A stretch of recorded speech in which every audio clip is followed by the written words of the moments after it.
माननीय राकेश सिन्हा जी, सिर्फ सभापति महोदय, माननीय राकेश जी सिर्फ 10 मिनट, सिर्फ 10 मिनट। सभापति महोदय, आज मैं विपक्ष को सुन रहा था और सुनते समय मुझे लगा कि झूठ बोलने के लिए, कला सीखनी चाहिए, तर्क को कुतर्क में बदलने के लिए कितनी क्षमता इन्होंने विकसित की है, कितनी कुशलता विकसित की है, इसका अंदाज मैं नहीं लगा पाया। अभिषेक मनु सिंघवी जी ने अपने उद्बोधन में एक बहुत ही महत्वपूर्ण बात कही कि भारत का संघवाद 70 साल के अनुभवों के बाद परिवर्तित हुआ है। संविधान सभा की बहस की मैं चर्चा नहीं करूंगा, लेकिन मैं जो वास्तविकता में, हकीकत में इस देश में हुआ, इस सदन के माध्यम से इस देश को जानना पड़ेगा। उनकी याददाश्त को मैं पुनः जागृत करना चाहता हूं। जवाहरलाल नेहरू जी के शासनकाल में संविधान के जिस प्रावधान को डेड लेटर माना गया था संविधान सभा में, आर्टिकल 356, पंडित जवाहरलाल नेहरू के शासनकाल में 8 बार राष्ट्रपति शासन लागू हुआ। माननीय श्रीमती इंदिरा गांधी जी के पहले दौर में 35 बार और 80 से 84 तक में 15 बार, यानी 50 बार राष्ट्रपति शासन लागू हुआ।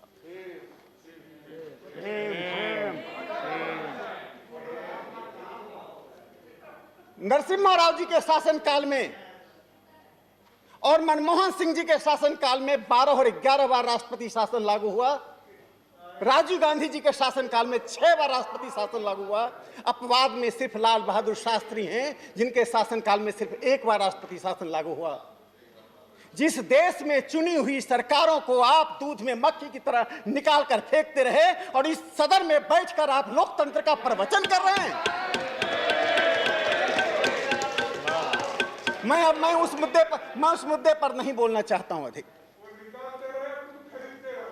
मैं दूसरा प्रश्न उठाना चाहता हूं। क्या था? कृपया बैठकर।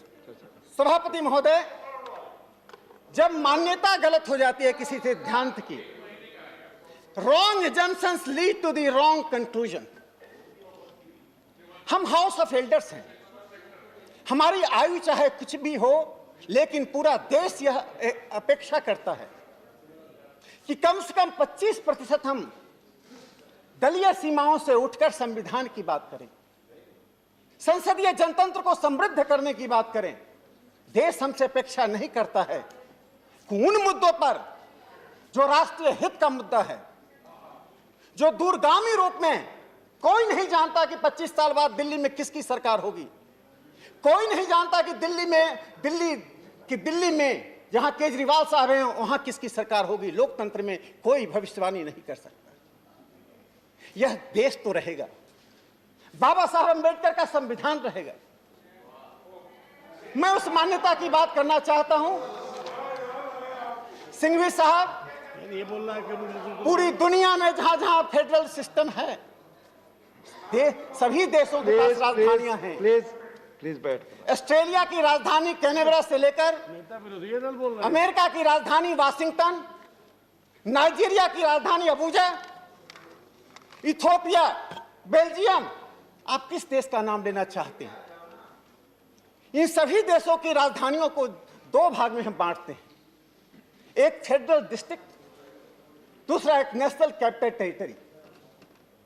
ऑस्ट्रेलिया की राजधानी में जो सरकार है उस पर कॉमनवेल्थ की सरकार, कांग्रेस की जो कानून है वो प्रिवेल करता है। वाशिंगटन डीसी, उसके पास तो अमेरिकन कांग्रेस में अपने प्रतिनिधि को भेजने तक का अधिकार नहीं। दिल्ली को तो 7 सांसद सदन में पहुंचते हैं। संजय सिंह जी उसी दिल्ली से राज्यसभा में आए। मैं एक प्रोफेसर रेखा सक्सेना के फेडरलिज्म पर जो एक अथॉरिटी है, उन्होंने दिल्ली को सब स्टेट कहा है। यह राज्य नहीं, सब स्टेट है। अब तक हमने कॉन्स्टिट्यूशनल मोरालिटी की बात कही, हमने डेमोक्रेटिक मॉरलिटी की बात कही, लेकिन कोऑपरेटिव फेडरलिज्म के लिए उन दोनों से अधिक महत्वपूर्ण जुरिडिक्शनल मॉरलिटी होती है। यदि जुरिडिक्शनल मॉरलिटी का उल्लंघन हुआ तो लोकतंत्र तो दूर रहा, फेडरलिज्म नहीं चल सकता है। अलग अलग सरकारें अलग अलग राज्यों में अलग अलग समयों में बनती हैं, यही डेमोक्रेसी का, लोकतंत्र का वैशिष्ट्य है। और आने वाले जनादेश को स्वीकार करना, सहनशीलता के साथ सहर्ष स्वीकार करना हमारा कर्तव्य है। माननीय जगत प्रकाश नड्डा जी ने हस्तक्षेप करते हुए क्या कहा? भारतीय जनता पार्टी का एक उदाहरण बता दीजिए जिस तरह से नमूद्रीपाद की सरकार को जवाहरलाल नेहरू ने हटाया,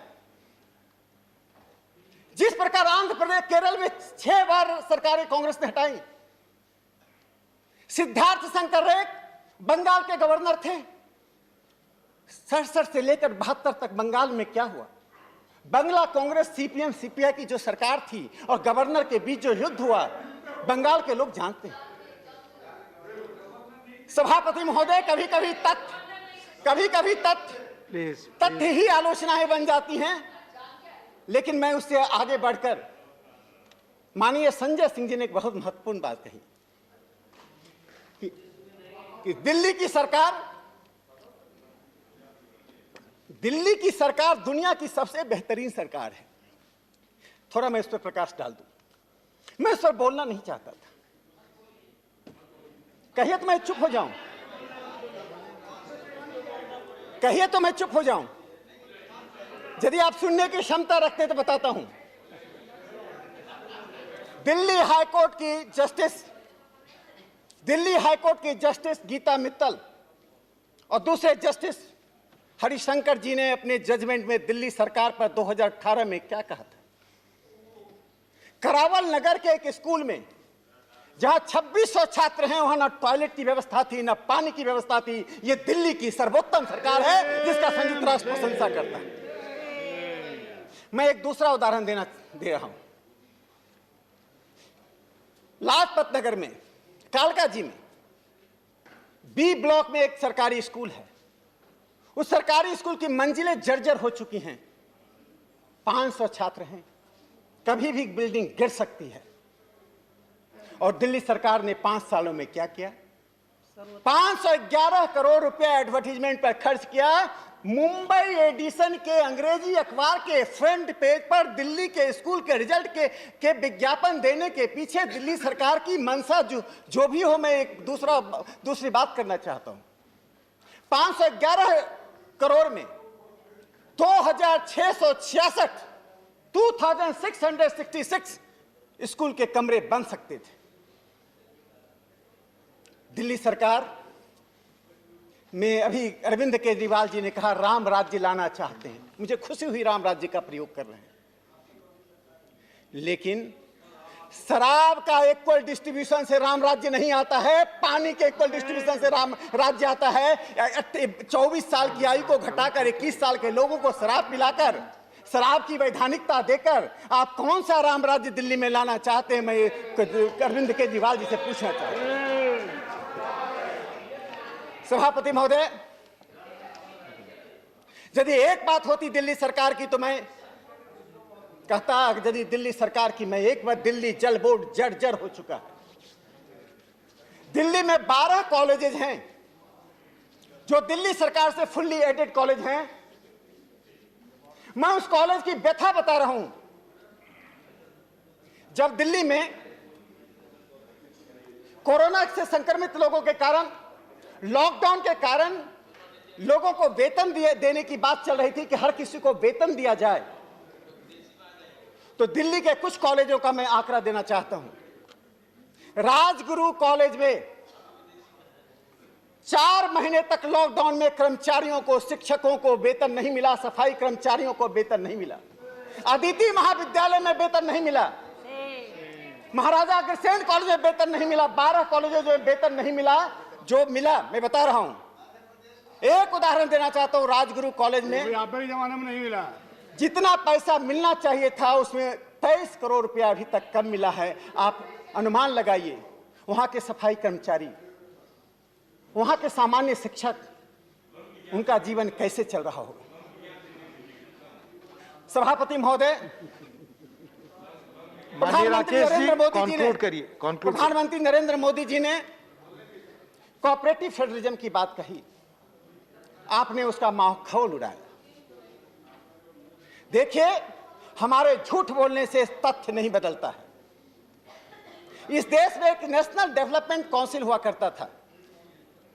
एनडीसी की मीटिंग हमारे विद्वान मित्र सिंघवी साहब बताएंगे कि साल में कितनी बार होती थी। एनडीसी की मीटिंग में मुख्यमंत्री इकट्ठा होते थे और सभी मुख्यमंत्रियों के बीच में प्रधानमंत्री और कुछ मुख्यमंत्रियों का भाषण होता था, इंटरेक्शन नहीं होता था। प्रधानमंत्री नरेंद्र मोदी जी के 6 साल के शासनकाल में मुख्यमंत्रियों के साथ जो संवाद हुआ है, लोकल सेल्फ गवर्नमेंट को जो लेजिटिमेसी दी गई है, उनके साथ संवाद हुआ है, कोऑपरेटिव फेडरलिज्म वह नहीं है तो और क्या है? माननीय राकेश जी, बस मैं कंक्लूड कर रहा हूं। मैं विपक्ष को इतना ही कहना चाहता हूं